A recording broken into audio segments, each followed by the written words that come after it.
আসসালামু আলাইকুম জহুরুল ভাই। ওয়ালাইকুম সালাম বড় ভাই। কেমন আছেন? আলহামদুলিল্লাহ ভালো আছি ভাই। যাই হোক, বিশাল বড় একটা পুকুর, মাছ তো অনেক দেখিচ্ছি।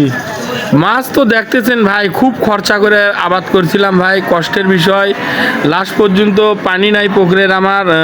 দ্বিতীয়তে ভাই মাছের দাম নাই, দেখেন কি অবস্থা মাছের আমার হয়ে আছে। যতগুলো লোক দেখতেছে কিষেনের টাকা তো উঠবি না, মাছই তো নাই পুকুর। কি করবেন ভাই, দেখেন এখন মাছ ধরে পাগলে তো নিজে তো পারা যায় না, মানুষ দিয়েই করতে হয়।